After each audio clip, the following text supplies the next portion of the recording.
Okay, നമുക്ക് ഇൻടാച്ചബിൾ അസറ്റുമായിട്ട് ബന്ധപ്പെട്ടാണ് നോക്കാനുള്ളത്. ഇൻടാച്ചബിൾ asset ഇൻഡാസ് 38, അതുപോലെ IAS 38, SIS 32. ഓരോ അക്കൗണ്ട് സ്റ്റാൻഡേർഡിലും അതുമായിട്ട് ബന്ധപ്പെട്ട കാര്യങ്ങളുണ്ട്. ഈ ഇൻഡാസ് 38 ഇൻടാച്ചബിൾ അസറ്റ് എന്താണ്, അതിനെങ്ങനെ അക്കൗണ്ട് ചെയ്യും, അതുപോലെ statement profit and loss, statement changes in equity, അതുപോലെ ബാലൻസ് ഷീറ്റ്, അതിലെല്ലാം എങ്ങനെയാണ് ഈ ഇൻഡാസ് 38 അനുസരിച്ച് ഇൻടാച്ചബിൾ അസറ്റ് കാണിക്കേണ്ടത്, അങ്ങനത്തെ കാര്യങ്ങളൊക്കെയാണ് ഇവിടെ ഈ ഇൻടാച്ചബിൾ അസറ്റുമായിട്ട് ബന്ധപ്പെട്ട് നമുക്ക് ചർച്ച ചെയ്യാനുള്ളത്. അപ്പൊ ഏറ്റവും ആദ്യമായിട്ട് ഇവ തമ്മിൽ എന്തൊക്കെ വ്യത്യാസങ്ങളുള്ളത്, ഈ ഇൻഡാസ് 38 അതുപോലെ IAS 38 തമ്മിൽ കാര്യമായുള്ള വ്യത്യാസമൊന്നുമില്ല. ഇപ്പൊ ഇൻഡാസ് 38 വെച്ചാൽ IAS 38 ജസ്റ്റ് കോപ്പിയാണ്, അതുകൊണ്ട് തന്നെ കാര്യമായുള്ള വ്യത്യാസങ്ങളില്ല. ഈ ട്രാൻസാക്ഷണൽ പ്രൊവിഷൻ അതുപോലെ ഇഫക്റ്റീവ് ഡേറ്റ് എന്ന് ആണ് ചേഞ്ച് ചെയ്യേണ്ട ഇൻഡാസ് 38ലേക്ക്. ആ ഡേറ്റ് ഇൻഡാസ് 38 കൊടുത്തിട്ടില്ല, എന്നാൽ IAS 38 അതുണ്ട്. അതുപോലെ തന്നെ ചില മൈനർ ഡിഫറൻസ് ഉണ്ട്, നിങ്ങൾക്ക് ഇവിടെ കാണാൻ പറ്റും പോലെ ചില മൈനർ ഡിഫറൻസ് ഉണ്ട്, അല്ലാത്ത കാര്യമായുള്ള വ്യത്യാസമൊന്നുമില്ല. പിന്നെ എല്ലാ സ്റ്റാൻഡേർഡിലുള്ള വ്യത്യാസം statement of profit and loss and balance sheet ആണ് ഇൻഡാസ് വെച്ചിട്ട്, IAS വെച്ചിട്ട് statement of comprehensive income and statement of financial position. അപ്പോൾ ആ വ്യത്യാസം മാത്രമേ ഉള്ളൂ, അല്ലാതെ കാര്യമായുള്ള വ്യത്യാസമൊന്നുമില്ല.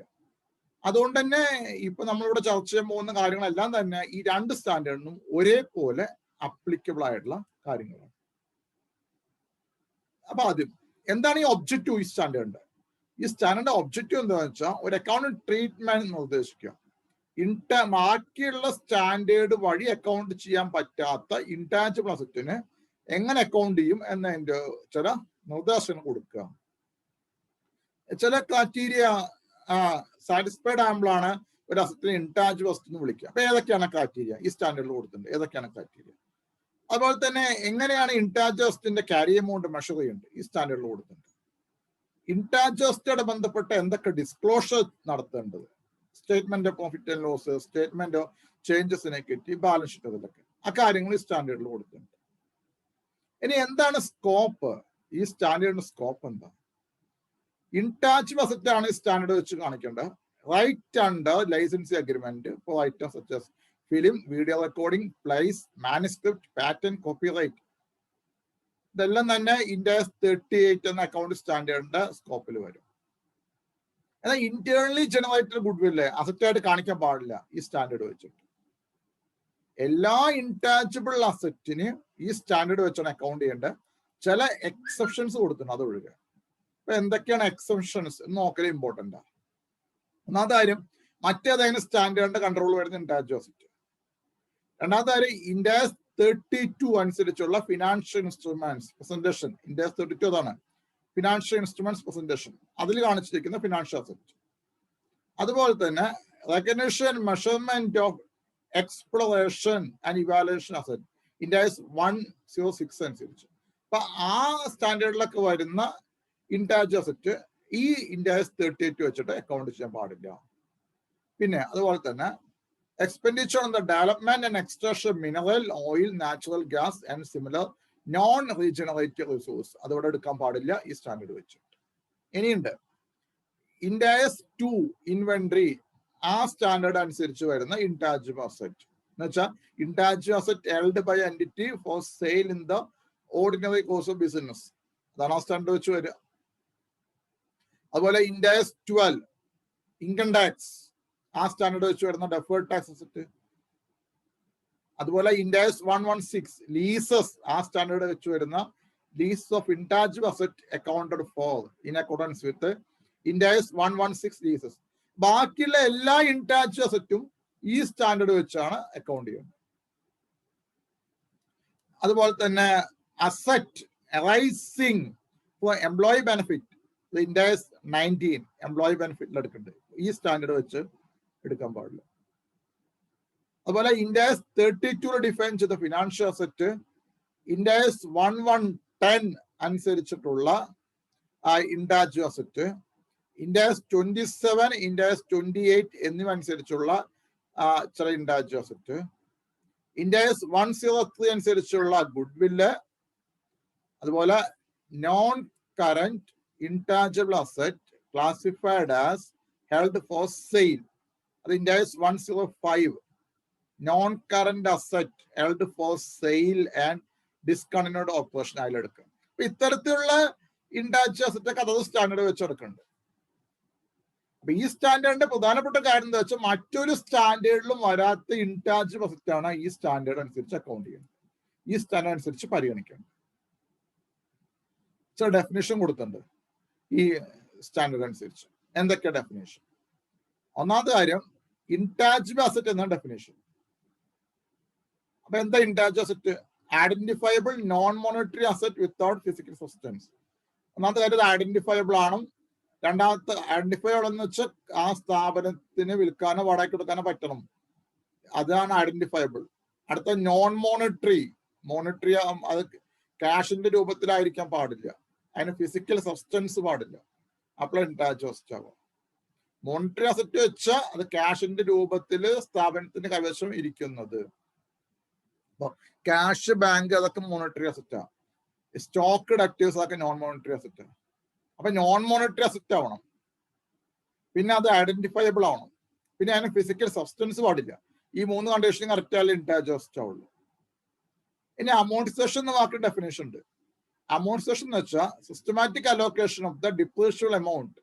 സാധാരണ ടാഞ്ചിബിൾ അസറ്റിന്റെ കേസിൽ ഡിപ്രീസിയേഷൻ എന്ന് വിളിക്കുമ്പോൾ ഇൻടാഞ്ചിബിൾ അസറ്റിന്റെ കേസിൽ ആ ഡിപ്രീസിയേഷനെ വിളിക്കുക അമോർട്ടിസേഷൻ എന്നാണ്. ഇനി carrying amount. Carry amount balance ഷീറ്റിലെ കാണിക്കാം. ക്യാരി എമൗണ്ട് വെച്ചാൽ ഇൻടാഞ്ചിബിൾ അസറ്റിന്റെ ബാലൻസ് ഷീറ്റിൽ കാണിക്കുന്ന എമൗണ്ട്. അക്യുമുലേറ്റഡ് അമോർട്ടിസേഷനും അക്യുമുലേറ്റഡ് ഇമ്പയർമെന്റ് ലോസും മൈനസ് ചെയ്തിട്ട് ഇൻടാഞ്ചിബിൾ അസറ്റിന്റെ എത്ര എമൗണ്ട് ആണ് ബാലൻസ് ഷീറ്റിൽ കാണിക്കുക, അതിനെ വിളിക്കുന്ന പേരാണ് ക്യാരി എമൗണ്ട്. ഇനി ഡിപ്രീഷ്യബിൾ എമൗണ്ട്, അതിന് ഡെഫിനേഷൻ ഉണ്ട്. ഡിപ്രീഷ്യബിൾ എമൗണ്ട് വെച്ചാൽ അസറ്റിന്റെ ഇൻടാഞ്ചിബിൾ അസറ്റിന്റെ കോസ്റ്റ് ആണ് റെസിഡ്യൂവൽ വാല്യൂ മൈനസ് ചെയ്യുക, അപ്പൊ കിട്ടുന്നതാണ് ഡിപ്രീഷ്യബിൾ എമൗണ്ട്. അതുപോലെ ഡെവലപ്മെന്റ് വെച്ചാൽ നമ്മുടെ റിസർച്ച് വഴി കണ്ടെത്തിയ ഫൈൻഡിങ്സോ അല്ലെങ്കിൽ നമ്മുടെ മറ്റൊരു നോളജോ അതിന്റെ അപ്ലിക്കേഷൻ, നോളജിന്റെ അപ്ലിക്കേഷൻ, നമ്മുടെ നോളജിന്റെ അപ്ലിക്കേഷൻ, റിസർച്ച് വഴി കണ്ടെത്തിയ നോളജ് മറ്റൊരുന്നിനും കിട്ടിയ നോളജ് അപ്ലൈ ചെയ്യാം ഒരു പുതിയ പ്രൊഡക്റ്റ് ഉണ്ടാക്കുന്നതിന് വേണ്ടി, ഒരു പുതിയ പ്രൊഡക്റ്റ് ഡിസൈൻ ചെയ്യുന്നതിന് വേണ്ടി, അല്ലെങ്കിൽ സബ്സ്റ്റാൻഷ്യലി ഇംപ്രൂവ്ഡ് മെറ്റീരിയൽ ഡിസൈൻ ചെയ്യുന്നതിന് വേണ്ടി, അതുപോലെ തന്നെ പുതിയ ഡിവൈസസ്, പ്രൊഡക്റ്റ്, പ്രോസസ്സസ്, സിസ്റ്റം ഇതൊക്കെ ഡിസൈൻ ചെയ്യാനോ അതൊക്കെ ഉണ്ടാക്കുന്നതിന് വേണ്ടി റിസർച്ച് ഫൈൻഡിങ്സോ നമ്മുടെ മറ്റൊരു നോളജോ അപ്ലൈ ചെയ്യാം. അതാണ് ഡെവലപ്മെന്റ്. ഇനി fair value. Fair value is the price that would be received to sell an asset or paid to transfer liability. അപ്പോൾ ഒരു പെർട്ടിക്കുലർ ഡേറ്റില് മാർക്കറ്റിൽ നമുക്ക് അസറ്റിന് എന്ത് വിലക്ക് വിൽക്കാൻ പറ്റുമോ അതാണ് ഫെയർ വാല്യൂ. ഇനി ഈ സ്റ്റാൻഡേർഡിൽ ഡെഫിനേഷൻ കൊടുത്തിട്ടുണ്ട്.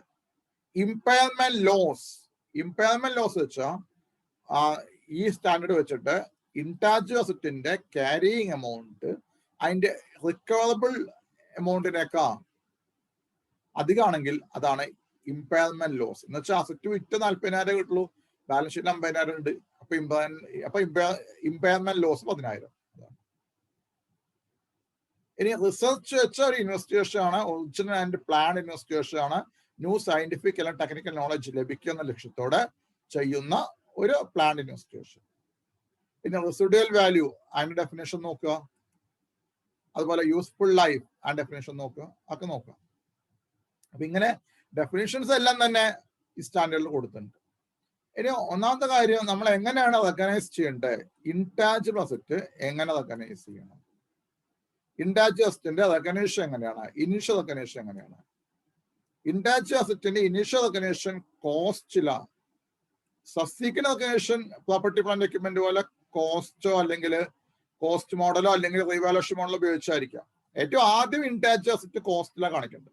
അടുത്ത ബാലൻസ് ഷീറ്റ് ഡേറ്റ് മുതൽക്ക് കോസ്റ്റ് മോഡലോ അല്ലെങ്കിൽ റിവാലുവേഷൻ മോഡലോ ഉപയോഗിക്കാം. അപ്പോൾ ഈ ഒരു ഇൻടാഞ്ചിബിൾ അസറ്റ് റെക്കഗ്നൈസ് ചെയ്യണ ക്രൈറ്റീരിയ ഉണ്ട്. ആ ക്രൈറ്റീരിയ അംഗീകരിച്ച മാത്രമാണ് ഇൻടാഞ്ചിബിൾ അസറ്റ് നമുക്ക് റെക്കഗ്നൈസ് ചെയ്യാൻ പറ്റുള്ളൂ. എന്താ ക്രൈറ്റീരിയ? അത് ആദ്യം അതിന്റെ ഡെഫിനേഷൻ കറക്റ്റ് ആവണം. റെക്കഗ്നേഷൻ ക്രൈറ്റീരിയയിൽ ആദ്യം ഡെഫിനേഷൻ കറക്റ്റ് ആവണം. അത് ഐഡന്റിഫയബിൾ ആവണം, നോൺ മോണിറ്ററി അസറ്റ് ആവണം, അതിന് ഫിസിക്കൽ സബ്സ്റ്റൻസ് പാടില്ല. അതാണ് ഒന്നാമത്തെ കണ്ടീഷൻ, ഈ കണ്ടീഷൻ സാറ്റിസ്ഫൈഡ് ആയ, ബി കണ്ടീഷൻ കൂടി സാറ്റിസ്ഫൈഡ് ആയ നമുക്ക് അസറ്റിനെ ഇൻടാഞ്ചിബിൾ അസറ്റ് വിളിക്കാൻ പറ്റും. ഇനി ഐഡന്റിഫയബിൾ എന്ന് വെച്ചാൽ സ്ഥാപനത്തിന് അതിനെ വിൽക്കാനോ ട്രാൻസ്ഫർ ചെയ്യാനോ ലൈസൻസ് ചെയ്യാനോ റെന്റിന് കൊടുക്കാനോ എക്സ്ചേഞ്ച് ചെയ്യാനൊക്കെ പറ്റണം.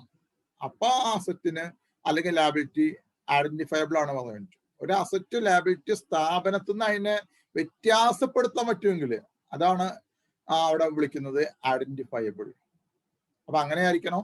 നോൺ മോണിറ്ററി അസറ്റ് ആവണം, ഫിസിക്കൽ സബ്സ്റ്റൻസ് പാടില്ല. ഇനി ബി കണ്ടീഷൻ കൂടി കറക്റ്റ് ആയ നമുക്ക് ഇൻടാഞ്ചിബിൾ അസറ്റ് റെക്കഗ്നൈസ് ചെയ്യാം. എന്താണ് ബി കണ്ടീഷൻ? ബി കണ്ടീഷൻ ഇതല്ല കേട്ടോ, ബി കണ്ടീഷൻ വരാൻ പോകുന്നേ ഉള്ളൂ. ഇത് എ കണ്ടീഷൻ ആണ്.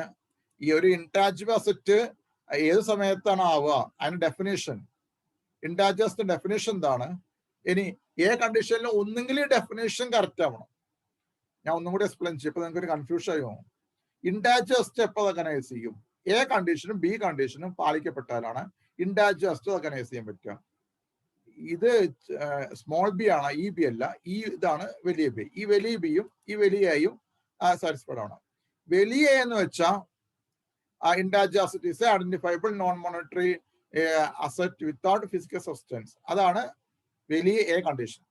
എന്ന് വെച്ചാൽ ഇൻടാഞ്ചിബിൾ അസറ്റ് ഐഡന്റിഫയബിൾ ആവണം, അത് നോൺ മോണിറ്ററി അസറ്റ് ആവണം, അതിന് ഫിസിക്കൽ സബ്സ്റ്റൻസ് പാടില്ല. ഇതാണ് എ കണ്ടീഷൻ, ഒന്നാമത്തെ കണ്ടീഷൻ, സംശയമില്ല. രണ്ടാമത്തെ കണ്ടീഷൻ ഇതാണ്. ഇൻടാഞ്ചിബിൾ അസറ്റ് റെക്കഗ്നൈസ് ചെയ്യാമെന്ന് വെച്ചാൽ അതൊന്നും നമുക്ക് ഒരു ഫ്യൂച്ചർ എക്കണോമിക് ബെനിഫിറ്റ് ഉണ്ടാവണം.